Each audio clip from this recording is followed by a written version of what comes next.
Le bel esprit. Oh oui.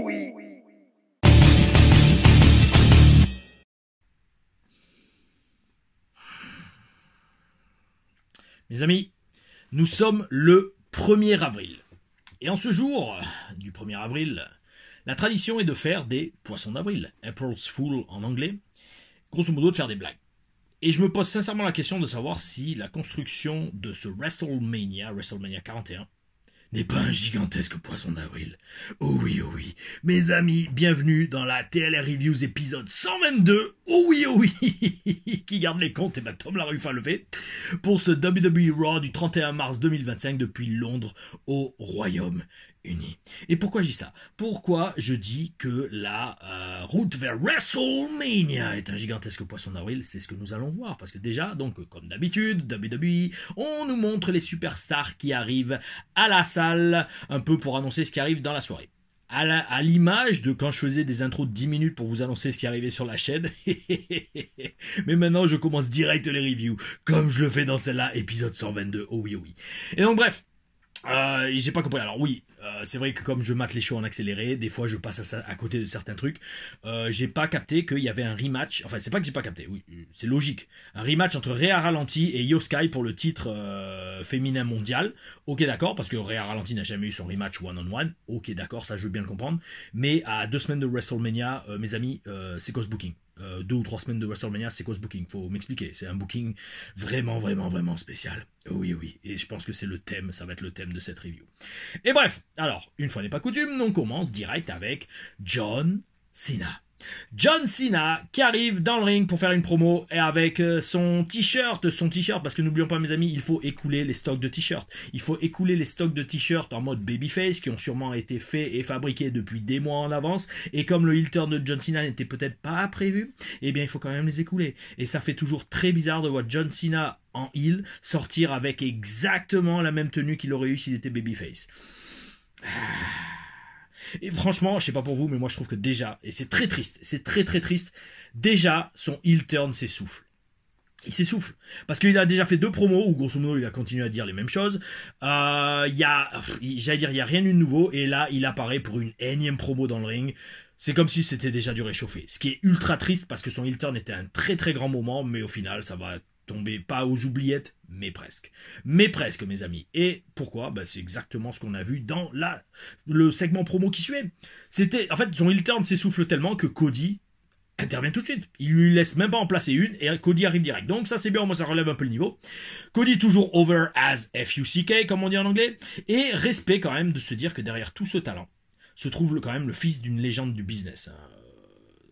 C'est pas qu'on a tendance à l'oublier, il nous le disait assez souvent, mais moi, en fait, oui, alors j'oublie que Cody Rhodes est le fils de Dusty Rhodes. Parce qu'il est devenu tellement bon, il est devenu tellement unique et tellement, dans un sens charismatique, dans le sens que son personnage est tellement fort à Cody Rhodes, en mode babyface, belle gueule, avec les beaux costards, etc., champion du peuple, vrai champion du peuple, qu'on en oublie que c'était quand même le fils d'un mec qui a révolutionné le business. Dusty Rhodes a eu une influence énorme sur le business. Hulk Hogan a souvent dit qu'il s'est inspiré de Dusty Rhodes pour la plupart des mimiques qu'il faisait dans ses matchs. Donc c'est énorme ça, c'est gigantesque.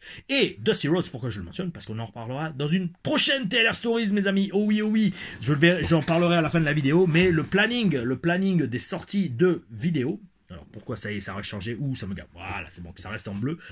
Le planning des sorties de vidéos, cette semaine ça va être assez calme, mais les 2-3 prochaines semaines ça va être pas mal, avec la route vers WrestleMania qu'on va essayer de rendre un peu mieux que celle que nous offre la WWE. Oh oui. Et donc on reparlera de Dusty Rhodes dans la TLR Stories que je vais sûrement filmer, je pense, ce week-end ou en début de semaine prochaine, backstage à WrestleMania 30. Oh oui. Bel esprit que Cody assume totalement le personnage de Stardust. Oh oui. C'est un signe, je pense, de masculinité, de masculinité divin masculin, que d'assumer tout simplement des périodes de sa vie qui n'ont pas été vraiment très agréables, disons-le. Et c'est bel esprit chaque fois qu'il mentionne Stardust et qu'il explose de rire, littéralement presque, que le public rigole avec lui. Oh oui. Il demande à Cena de dire pourquoi il a vendu son âme, pourquoi il est passé méchant. Et la réponse de John Cena est... pour ne pas dire pourri. Pourquoi? Parce que déjà, alors, je sais pas si vous ça le fait, mais moi ça me le fait.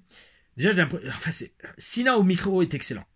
Mais là, en heel, ça semble être du appris par cœur. Ça manque, je sais pas, mais ça manque d'authenticité, ça manque de piquant, ça manque de l'intensité et de la crédibilité qu'il avait en babyface. Ou en tout cas qu'il a eu tout au long de sa carrière. Cena en heel au micro, parce qu'il fait des phrases compliquées, il va dans des métaphores super développées. Ouais, d'accord, mais non, au final, c'est pas le John Cena qu'on connaît. Et puis même, je dis pas qu'il faut nous servir le John Cena qu'on connaît, mais si tu vas tourner heel, garde quand même en fait ce qui t'a rendu populaire, change pas complètement. Parce que là, franchement, de plus en plus, je connecte de moins en moins avec John Cena heel. Dites-le moi dans les commentaires si c'est pareil, mais alors je vous le dis les amis, j'ai beaucoup de retard dans les commentaires, parce que certains, je me dis, est-ce que je vais répondre par écrit? Est-ce que je vais faire une copie d'écran pour en répondre en fin de vidéo? Je vous redis, quand il y a le petit cœur, genre, je crois que c'est Tom Laruffa adore votre commentaire, c'est que je l'ai lu. Et alors, soit j'y réponds, soit au moins je l'ai lu, s'il n'y a pas de questions, etc. Mais là, il y en a plein que j'ai pas lu, il faut que je prenne le temps. Enfin, c'est même pas il faut, je vais le faire. Mais là, c'est assez mouvementé ces derniers jours, ces dernières semaines. Mais vous en faites pas. Donc, dans tous les cas, dites-moi dans les commentaires si vous trouvez pas que ça s'essouffle déjà le heel turn de John Cena. Et alors, donc, pour répondre à Cody Rhodes, qui lui demande pourquoi il a fait son changement virement de cap, grosso modo, il dit à Cody que Cody a repris sa recette pour être un babyface champion. Et que ça le gave, grosso modo. Il a repris le template, il a repris le schéma qu'avait mis en place John Cena dans sa carrière pour être champion, et que ça l'a gonflé, et que c'est pour ça qu'il a tourné contre lui. Ouais. Et grosso modo, il reproche à Cody Rhodes d'être un homme du peuple, d'être une personne ordinaire qui a réussi à devenir champion. En fait, grosso modo, il reproche à Cody Rhodes la meilleure des choses qui puisse arriver à un babyface, que le public s'identifie à vous. Ouh là là là, j'ai explosé de rire intérieurement parce que je me dis, sans être méchant, je me dis mais qui a écrit ça? Parce que grosso modo, Cena en heel reproche au babyface d'être un excellent babyface. Il y a quelque chose qui cloche. Parce que c'est comme si tu dis, ouais, non, mais toi, je te déteste parce qu'en fait, ces gens t'aiment. Ben oui, d'accord, mais bon, c'est un peu le but. Enfin bref, c'est space. Cody reprend le contrôle. Il reprend le contrôle de la promo en disant, alors ça, il m'a fait rêver, que c'est Vince McMahon, celui qui a créé John Cena, en disant, bon, grosso modo, celui qui t'a filé la ceinture, il faut plus dire son nom. Et que Cena, contrairement à Cody, donc c'est ce gars-là, c'est un gars qui l'a créé, et c'est pas le peuple. Parce que c'est vrai qu'au final, quand Cena a été mis en avant par Vince, il était détesté. Hein. Alors que Cody, son arrivée au sommet s'est fait de façon organique, de façon bio. Oh oui, c'était naturel. Cody, personne nous l'a forcé dans la gorge, en tout cas la WWE. Le mec, il est revenu, il a bossé dur, il a catché avec un pec déchiré, il a gagné deux Rumble, c'est ça qu'il a gagné ou quoi? Oui, il me semble. Et 2 main events de WrestleMania pour enfin devenir champion. Yo, le mec, il a bossé pour y arriver. Alors, je dis pas que John Cena n'a pas bossé pour y arriver, mais quand même, au bout d'un moment, on lui a donné le ballon, comme on dit en catch. He was given the ball, comme Roman Reigns, et après il a eu juste à courir avec. Et donc bref, donc au final, Cena reproche à Cody que ce soit le peuple qui l'ait créé. Et que donc Cody assume totalement ça, et il dit oui, c'est le peuple qui m'a créé, et c'est mon travail également. Ouais. Franchement, cette promo manque de profondeur et de saveur, et heureusement que Cody mentionne enfin The Rock, en disant que entre lui et Cena, au final, c'est Cena qui s'est vendu à The Rock. Mais ça s'arrête là. Cena ne mentionne aucunement The Rock. Et donc, on a donc un échange musclé entre les deux qui se termine fort avec Cody qui ramène à John Cena. En attendant, moi, il n'y a personne qui m'a jamais dit « You can't wrestle ». Et ça, c'est bel esprit. Bel esprit parce que ça ramène la feud au niveau du catch, au niveau de ce qui se passe dans le ring, et ça, c'est bel esprit. Parce que bon, je pense que ça serait vraiment bien que maintenant Cena se mange des chants You can't wrestle, comparé à Cody qui catch quand même pas excessivement bien, mais très bien. Et voilà, si ça se ressent un peu plus sur le catch et sur le fait de le titre de champion, ça sera bien. Parce que là, franchement, dans cette promo, Cody a pris un grade de plus, un grade phénoménal, pour pour pas citer AJ Styles, il a pris un grade de plus au niveau des promos. Il a littéralement bouffé John Cena. Il a bouffé John Cena, ce que je pense que j'aurais jamais vu arriver dans mes reviews. Oh oui, oh oui. Cody qui surpasse John Cena en promo, bel esprit. Bon, le texte était bon aussi, mais quand même, il était plus intense, il a eu la foule derrière lui et tout. Et Cena Hill, en fait c'est ça, Cena en Hill, ça aurait pu être gigantesque, ça aurait pu être énorme, mais finalement ça commence à être juste fade et sans profondeur. Parce que la rengaine est toujours la même et on n'arrive pas à y croire. On n'arrive pas à y croire. Dites-le moi dans les commentaires, vous, ce que vous en pensez. Mais heureusement qu'il y a eu Cody dans ce segment. Et heureusement qu'il y a Cody dans cette feud parce que si c'était ça le gros heel turn historique de John Cena, eh ben ça serait juste un peu foireux. Oh oui, oh oui. Ensuite, on a eu un tag match entre le New Day et New Catch Republic. Donc apparemment, ils n'ont plus rien pour Pete Dunne parce qu'ils le remettent en équipe avec... c'est comment son nom Tyler Bate. Ouais, c'est ça. Le mec de Sol Ruka. Oh oui, oh oui. Petit chanceux. Donc victoire du New Day et on semble avoir notre match pour WrestleMania avec les War Riders qui arrivent pour faire un face-off avec le New Days. Eux aussi d'ailleurs ils ont disparu de l'écran, faut m'expliquer. Vive les Raw de 3 heures sur Netflix depuis le 6 janvier 2025, éméré à ralenti la moitié du ressort on ne le voit plus. Lyra Valkyria elle a une promo de 30 secondes dans les vestiaires. Les War Riders ils arrivent, il reste 1 minute à l'écran maximum. Putain, ça sert à tout de passer à 3 heures. Hein, alors, ouais. Après on a un singles match très attendu apparemment entre Gunther et Jimmy Uso. Un match mis en place pour faire avancer la feud entre Gunther et Jay. Mais franchement mes amis, qui voyait sincèrement Gunther perdre contre Jimmy Uso? Champion du monde poids lourd, il affronte le frère de son adversaire à WrestleMania. Adversaire que personne ne va gagner et voilà, donc qui voyait sincèrement Gunther perdre? Personne, je pense. Après on sait jamais parce qu'avec cette road vers WrestleMania qui est probablement une des plus bizarres qu'on ait jamais vues, pour ne pas dire plus basse en qualité niveau booking, il aurait pu perdre, ils auraient pu le faire perdre. Et donc Gunther a plus ou moins détruit le frère du vainqueur du Royal Rumble 2025. Alors mes amis, je sais pas si vous en souvenez, mais Jey Uso a gagné le Royal Rumble. Ça, on a tendance à l'oublier, même moi. Jey Uso a gagné le Royal Rumble 2025. Et il va être dans la mid-card de WrestleMania. Et donc, comme dans un film, on a cette scène où Gunther défonce Jimmy Uso avec Jay qui est attaché aux cordes avec un truc en plastique, là, je sais plus comment ça s'appelle ça. Et alors, là aussi, c'est pareil. Alors là, mes amis, je vous dis, le thème de la vidéo, c'est la paresse créative des scénaristes. Ils nous font le truc du film, là, où le méchant défonce le frère ou le bras droit du gentil, alors que le gentil est menotté. Ok, d'accord. Mais là, en fait, il n'y a aucune raison que Gunther fasse ça. Parce que pour faire simple, regardez. Gunther fait ça, c'est comme s'il pétait un câble et qu'il devenait fou. Alors oui, alors qu'il a... Bon, j'allais dire oui, le visuel, d'accord, ok, bel esprit, ça donne des images fortes, violentes, ok, avec le sang et tout, d'accord. Ensuite, comprenez une chose. Pourquoi je dis que Gunther n'a aucune raison de faire ça? Parce qu'en fait, Gunther, c'est censé être le meilleur catcheur de la planète. Le mec, il a eu des règnes qui ont dépassé, pas tous les records, mais presque. Et le mec, pour Jey Uso, il pète un câble et il ensanglante son frère.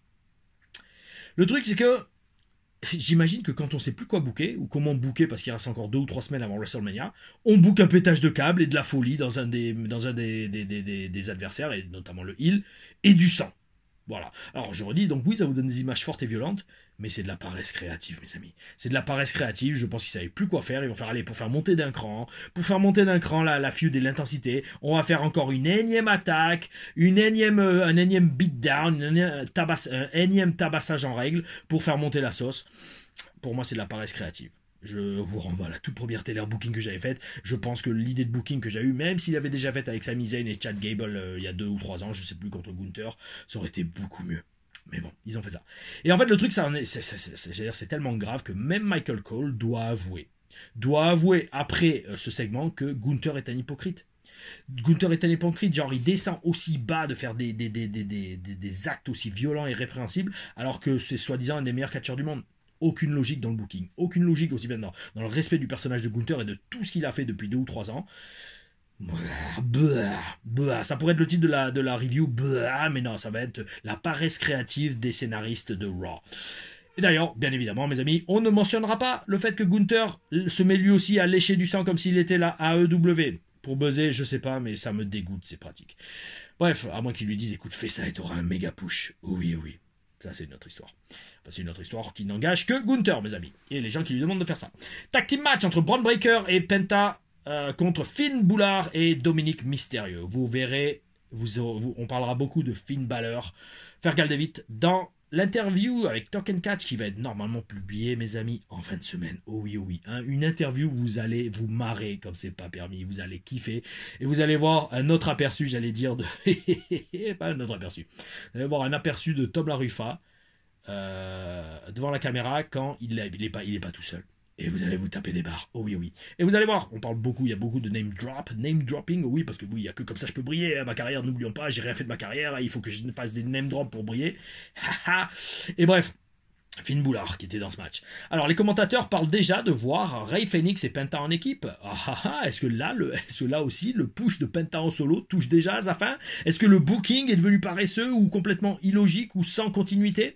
Bonne question, mes amis. Et à croire que oui, parce que Balor gagne et immobilise Penta pour le 1-2-3. Et donc d'ailleurs, je pense que c'est la première défaite par immobilisation de Penta, il me semble, si je dis pas de bêtises, arrêtez-moi si je me trompe. Et deuxièmement, ouais, je pense que ça va amener Rey Fenix et Penta en équipe et ils vont les mettre sûrement peut-être contre Finn Balor et Dominic parce que ça a l'air de s'améliorer entre les deux. Oh oui, oh oui. Après, on a un segment dans le ring dont je me serais bien passé, je pense. AJ Styles contre Logan Paul et je vais vous dire pourquoi je m'en serais passé. Alors, c'est parce que pourquoi je commence le segment en me disant voyons si la paresse créative continue aussi pour ce match de WrestleMania qu'on sait qu'on va avoir. Alors déjà, la hit de Logan Paul, je trouve, elle est authentique. Je sens que les fans de la WWE ne le blairent sincèrement pas. Oh oui, oui. Car ils sentent que sa position n'est pas méritée. Alors ok, il est bon dans le ring, ça, faut quand même le reconnaître. Dans le ring, il a de bonnes bases et il a compris, on sent qu'il aime le catch, on sent qu'il aime l'activité de faire du catch. Mais le push qu'il a, ok, le mec est multimillionnaire, etc., etc. Mais vous savez, il y a cette fidélité dans les fans de catch qui savent reconnaître le talent et ils savent reconnaître un mec qui sacrifie pour le business. D'ailleurs, je pense aussi pour ça, c'est qu'il y a autant de bel esprit sur la chaîne. Oh oui, oui, merci à vous tous pour la communauté. Et même sur les shows, peu importe, heel ou face. Oh oui, oui, vous savez que Tom LaRufa se donne à fond. Bon, bref, ça pour dire, même s'il est bon, il est poussé en avant par la machine. Et ça me fait délirer, parce qu'à l'instant même où j'écrivais ça en note, c'est exactement ce que AJ Styles lui dit. Il lui dit grosso modo, mec, tu peux être un super athlète, tu peux être super célèbre et avoir plein d'argent, mais pour réussir dans ce business, il faut se sacrifier et surtout, il faut donner de tout. Il faut donner de son temps, de son énergie, de son corps, de sa santé, de sa passion pour ce business. Bel esprit, bel esprit, bel esprit. J'adore ce genre de propos parce que c'est totalement vrai et vous le reverrez dans le podcast Talk and Catch où vous allez en apprendre énormément sur ma carrière et certains trucs dont je n'ai jamais parlé nulle part. La rengaine de Paul, au final, de Logan Paul, est tout simplement de dire « Vous êtes pauvre, je chie. Je chie. Je suis riche, je chie. » C'est très marrant que ce lapsus, parce que dans le podcast Talk and Catch, encore une fois, qui sera posté normalement en fin de semaine, la version finale, je l'ai vue et elle est top, elle est franchement top. Je dis que je chie sur tout le monde. Dès qu'il y en a un qui me gave ou un truc qui me gave, je chie dessus. D'ailleurs, ça me fait délirer parce que, c'est pas marrant, mais oui, dans un sens, c'est pas que c'est marrant, mais c'est des clins d'œil comme ça. John Cena, dans sa promo, il parle de feces, qui sont des excréments. Et juste après, il parle de Vince McMahon.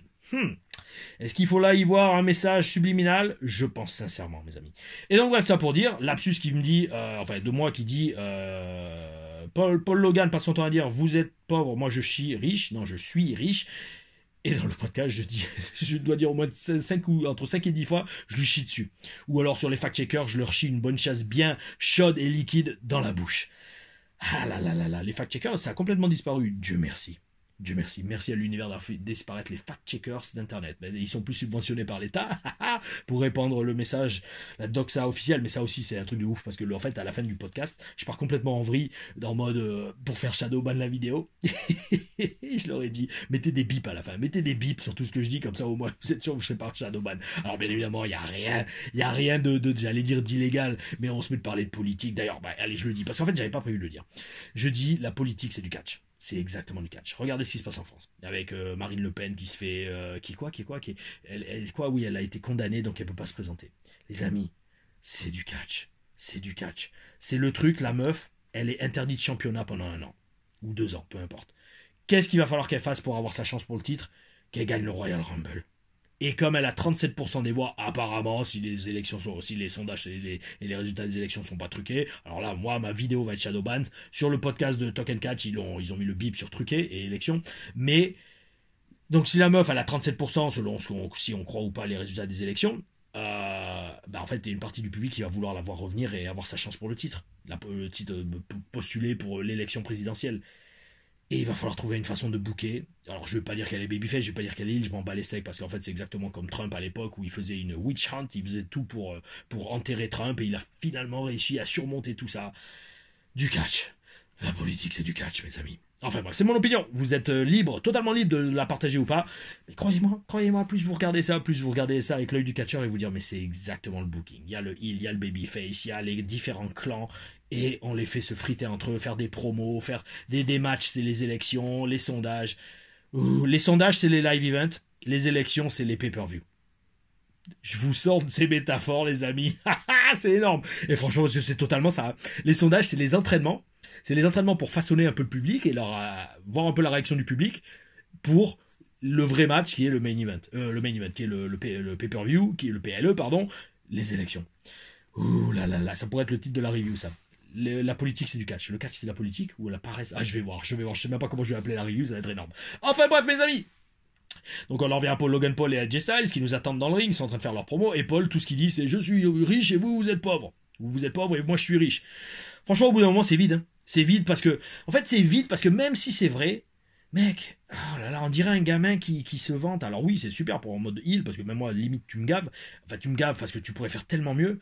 Mais ce discours, c'est bien si c'est genre une gimmick à la tête d'Ibiassi, au final, si c'est une gimmick de catch. Là, ça fait vraiment juste le mec, je sais plus quoi dire, donc moi j'ai de l'argent, vous en avez pas, alors fermez-la. C'est pourri, en fait. Il y a aucune profondeur, il y a rien. Alors pareil, à la fin, ça m'a fait halluciner. Logan Paul qui place une superbe prise sur AJ Styles. Ou c'est AJ Styles qui fait tout le boulot, un backflip tourné en DDT. Là aussi c'est de la paresse créative mes amis, parce que, enfin moi personnellement, ce que j'aurais fait, c'est que dans quel monde, expliquez-moi, dans quel monde Paul Logan qui fait 2 matchs par an peut mettre au sol un AJ Styles qui est un des plus grands catcheurs de l'histoire. Et franchement AJ Styles ok au micro il est pas exceptionnel, mais dans le Mount Rushmore des plus grands catcheurs, je parle d'un point de vue technique et dans le ring, in-ring, AJ Styles y est largement les amis, il y est au même niveau qu'un Shawn Michaels, qu'un Daniel Bryan, que ce genre de gars, largement. Donc dans quel monde un mec comme Paul Logan qui catch 2 fois par an et qui est même pas catcheur, là c'est un influenceur YouTube, peut placer une prise aussi belle sur AJ Styles où on voit que c'est AJ Styles qui fait tout le boulot. Il aurait fallu, je vous dis comment j'aurais booké ça. AJ Styles étale complètement Paul Logan avec une méga prise, il le met au sol, il l'humilie, il se tient au-dessus de lui en se la pétant. Le public est dingue. Et la semaine suivante, ou les semaines suivantes, Logan Paul est complètement fou d'avoir eu son honneur et sa fame et son image de marque complètement piétinée par AJ Styles et il l'attaque sauvagement pendant les 2 semaines qui mènent jusqu'à WrestleMania jusqu'à ce qu'ils aient leur match. Un pétage de câble. Ah mais non, on peut pas faire ça parce qu'on a fait ça avec Gunther et Jay alors que ces deux-là n'en avaient absolument pas besoin parce que leur gimmick était déjà établi. Gunther le heel super technique qui domine et Jay l'underdog qui doit surmonter la montagne qui est Gunther. Main event mes amis, Women's World Championship entre Rhea Ralenti et Io Sky. Alors avec un arbitre Bianca Belair. Oh oui. Pas le prince mais la princesse peut-être de Belair. Dédicace à ceux qui étaient vivants dans les années 90. Quel booking bizarre mes amis, quel booking bizarre comme je disais. Ok Rhea doit avoir son rematch mais les 2 semaines avant Mania, vraiment weird. Io toujours excellente, un match excellent, c'est pas étonnant, on s'y attendait. Mais pendant celui-ci, pendant que je regarde ce match, je me dis que la seule façon de justifier le triple threat, c'est un match au final, c'est soit une double disqualification, soit un double pinfall ou une double soumission, enfin quelque chose. Il faut pas de vainqueur clair et net, parce que si à 2 semaines de Mania on a un vainqueur clair et net, pourquoi on aurait un triple threat à WrestleMania? C'est complètement débile en fait comme booking. Et c'est exactement ce qui se passe. Bianca qui s'en prend plein la gueule des 2 côtés, disqualifie les 2 catcheuses, ça part en baston général et on aura toujours notre triple threat match booké à la va-vite pour WrestleMania mes amis. Mouais. Quelle route et vers WrestleMania et quel booking très paresseux mes amis. Enfin bref, ça n'empêche pas que non, on regardera WrestleMania, en tout cas la deuxième nuit, sûrement en live. On fera une review de la première dans le pre-show. Et donc, qu'est-ce qui arrive ces prochaines semaines, mes amis, avant les 2 commentaires de la semaine? Vous allez voir pourquoi j'en ai pris 2. Eh bien, tout simplement, cette semaine, il y aura la review de SmackDown. Peut-être si je suis motivé une Taylor Booking, mais ça m'étonnerait parce que je dois filmer pas mal de vidéos. Et on se repose parce que la semaine prochaine, donc, il y aura la nouvelle Taylor Stories. Taylor Stories, alors ça sera laquelle d'ailleurs? Ça sera laquelle? Voyons. Parce que ça sera une TLR Stories à nouveau pour Impact, un segment Impact télévisé. Alors, j'efface celle de EC3, et ben ça sera une bataille royale, mes amis. Une bataille royale avec énormément de stars qu'on voit actuellement à la télé, notamment L.A. Knight, Moose. Qui a d'autres dedans? Il y a aussi Mike Bennett qui est à la AEW ou à ROH en ce moment. Franchement, Battle Royale, bel esprit, vous allez kiffer celle-là. Parce que c'est très rare, c'est très rare que j'ai eu des batailles royales à la télé. Et celle-là, vous allez kiffer cette Taylor Stories 11, mais qui sera pas ce vendredi, mais le vendredi de la semaine prochaine. Oh oui, sur la chaîne. La semaine d'après, semaine de WrestleMania et de Dreux aussi, show Dreux, Rix, épisode je sais plus combien. Il y aura la Taylor Stories backstage à WrestleMania, normalement, si elle est finie d'ici là et tournée, mais je pense que ça sera le cas parce qu'on se donne à fond sur la chaîne. Pourquoi on se donne à fond sur la chaîne? Parce qu'il y a le bel esprit et que vous avez le bel esprit dans vos commentaires, et c'est pour ça que cette semaine il y en a 2. Pourquoi? Le premier, Pierre-Paul, qui me dit dans la TLRM 25 catché avec un genou blessé. Question, Tom, pourquoi tu t'en fiches royalement des notes données au match par monsieur Dave Meltzer, et surtout pourquoi tu t'en fiches totalement des matchs notés 5 étoiles, voire plus de 5 étoiles par monsieur Meltzer? Eh bien écoute Pierre-Paul, mon ami québécois, très simplement, regarde le podcast Talk and Catch, parce que dessus, alors il y en a plein qui vont faire, oui mais c'est qui Tom Larifa pour dire ça? Eh ben je vous emmerde les amis. Qui je suis? Regardez tout ce que j'ai fait dans ma carrière, et regardez ce podcast, vous verrez pourquoi je parle comme ça. Pourquoi je dis ça? Parce que je parle donc notamment de ce système de notation des étoiles, je parle des gens comme Dave Meltzer, et quoi d'autre? Il y a aussi, à un moment, Cage Match. Enfin, après Cage Match c'est différent. Cage Match c'est pas trop le site en lui-même ou le principe du site, c'est surtout, je parle des catcheurs qui se soucient de leurs résultats sur Cage Match. Là je suis obligé d'enlever les lunettes parce que là c'est scandaleux. J'ai un message que j'adresse à tous les catcheurs qui se soucient de leur palmarès sur Cage Match dans le podcast Talk and Catch. Si vous voulez voir tous ces détails, et donc Pierre-Paul, si tu veux avoir la réponse à ta question, va voir ce podcast. Oh oui. Parce qu'en fait, sur l'écran, je me regarde moi, mais là, en fait, il faut que je regarde l'objectif. C'est super dur, parce qu'on a sa tête qui parle en mode miroir, mais bon, bel esprit. Et donc, bref, pourquoi je trouve ce système de notation de match complètement... Et pareil, on parle aussi du PWI 500. Dans lequel j'ai été 2 fois, mais je m'en suis toujours battu les steaks. Pourquoi? Parce que franchement, et j'explique tout dans le podcast Talk and Catch. En fait, c'est ça. Il sera pas sur ma chaîne, mais je fais la promotion d'une vidéo qui va être postée samedi, je crois, ils m'ont dit. Et bel esprit, vous allez adorer, vous allez vous marrer. Oh oui, bel esprit. Donc Pierre-Paul, voilà, j'ai pris ton commentaire, ça m'a permis de faire la promotion de ce podcast d'1h30 avec Talk and Catch qui sera posté normalement samedi sur leur chaîne Aqua Pro, je crois. Je mettrai le lien de toute façon dès qu'il est posté dans mes stories Instagram. Dans tous mes réseaux sociaux, n'hésitez pas à me suivre, mes amis. Abonnez-vous, likez, commentez. Ça aussi, je dis dans le podcast que ça me gave de le dire à chaque fois parce que c'est le seul truc qui est pas naturel et authentique dans mes vidéos, dans mes reviews. Oh oui. Et donc, Gildas Diaz, toujours avec des bonnes questions. Oh oui, amigo. Qui est ton vrai nom et ton vrai prénom? Parce que ton père a bien fait le boulot. Oh oui. T'as vu, j'ai une bonne mémoire. Tu me dis, alors, magnifique review, l'équipe de Tama Tonga et Jacob Fatu est excellente, les deux sont complètement dans leur personnage, on dirait 2 êtres animés par leur côté heel. Très vrai, même si maintenant Jacob Fatu est en train de tourner face, pardon. À un moment, tu as dit qu'il pouvait y avoir des tensions entre des catcheurs. As-tu déjà eu des tensions avec des catcheurs lors de matchs? Mais dans ce cas, est-ce que le meilleur moyen de tirer profit de cette situation, c'est de créer une feud entre les catcheurs qui ont ressenti ces tensions? Alors, est-ce que j'ai déjà ressenti de la tension avec des catcheurs? Oui, plein de fois. Et plein de fois, alors ça, il y a 2 niveaux. Si tu regardes bien, dans une des TLRAM, il y en a une où j'explique que ce match a failli se terminer en baston dans les vestiaires, et c'est totalement vrai. Oh oui. Ça m'est arrivé rarement, ça. Ça m'est arrivé rarement. Il y a 1 ou 2 fois aussi, je me suis pris la tête dans les vestiaires. Une fois avec une catcheuse qui a un trop gros ego. Bon, bien évidemment, ça n'est pas venu au moins. Mais la meuf se permettait de me dire comment faire mon métier. Alors qu'elle n'avait eu même pas la moitié de la carrière que j'ai eue. Je dis, écoute, amiga, tu vas te calmer. Calme-toi et retourne dans ton vestiaire. T'as pas à me dire ce que j'ai à faire dans le ring. Voilà. Ça en est resté là. Il n'y a rien eu d'autre, mais... Fou là. Et bien en plus, c'était une catcheuse qui avait beaucoup de problèmes avec quasiment tous les vestiaires où elle est allée. Et ça, vous savez, en catch, c'est flagrant. En général, chasser le naturel, il revient au galop. Une personne qui se prend la tête dans un ou deux vestiaires, elle va finir par se prendre la tête dans tous les vestiaires. Ça, je l'ai vu combien de fois. Chasser le naturel, il revient au galop. C'est ça qui est bien avec le catch, c'est que comme disait Cesaro, ce business c'est un marathon, c'est pas un sprint. Si une personne n'est pas faite pour le business, un jour ou l'autre, elle va faire une connerie et elle va dégager d'elle-même. Et c'est pour ça que je suis là toujours après 20 ans. Il faut être très politique, il faut pas brûler de pont, c'est un truc de fou. Enfin bref, c'est pas ta question, Gilles Dazias. Mais ouais, donc j'ai déjà eu des tensions avec des catcheurs lors de matchs. Alors là, ça c'est dans les vestiaires, comme j'ai dit, avec ces deux catcheurs. Dans le match, en fait, ce qui m'arrive, et il faut que je me contrôle, il faut vraiment que je me contrôle. Surtout que récemment, il y a eu un match qui a été posté, si vous cherchez bien, vous allez le voir. Ou pareil, des fois, dans le ring, ça se passe mal, et moi, ça me gave. Ça me gave parce que je suis tellement perfectionniste et tellement conduit par la passion, que je veux que tout se passe bien, je veux que mes matchs soient bons. Et quand le mec en face suit pas, ou alors il oublie des spots, ou alors il foire, ou alors même qu'il y a des trucs, je sens que c'est pourri, ou j'ai le sang qui bouillonne, et je vais avoir tendance à appuyer un peu plus les coups pour réveiller l'adversaire. Et ça avait commencé à la WS. Ça avait commencé à la WS, où des fois les mecs ils oubliaient les spots. Ouh putain, le hate kick, et là j'ai le sang qui monte. Oh là là là là, c'est parce qu'on doit se donner à fond pour le public, on doit donner le meilleur spectacle possible. C'est comme en fait si vous jouez une scène et que le mec en face, soit le jeu est pourri, soit il oublie des lignes et vous êtes là comme un con à vous donner à fond alors que lui il a la tête ailleurs. Ouh putain de merde mec, ouh là là.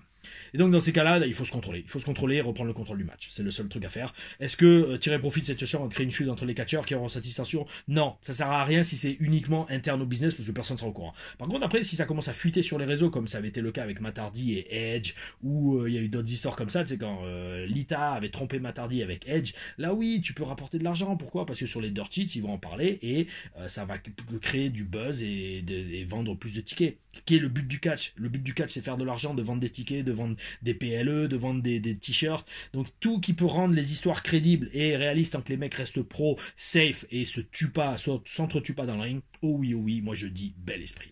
Mes amis, c'était la review de Raw, oh oui, du 31 mars, en ce mardi 1er avril. Oh oui, poisson d'avril, mes amis. Ce n'était pas une review, c'était une Taylor Stories. Non, ce n'est absolument pas marrant, ça n'a aucun sens ce que je viens de dire. Mais maintenant, ce qui a un sens, c'est que je suis sincère quand je vous souhaite une excellente journée, le bel esprit, oh oui, et on se voit, et bien si je dis pas de bêtises, s'il n'y a pas de vidéo d'ici là, donc mettez la petite cloche, on sait jamais, peut-être qu'il y en aura une qui sera postée par surprise, ou en loose day peut-être, en espérant qu'un jour la WWE nous fasse également une surprise en mettant un peu de qualité dans le booking de cette road vers WrestleMania. Il y aura peut-être une vidéo, donc mettez la petite cloche mes amis, en vous abonnant à la chaîne Tom Larufa. S'il n'y en a pas, et bien on se verra samedi, oh oui, pour la review de SmackDown. D'ici là, gardez le bel esprit. Aouh.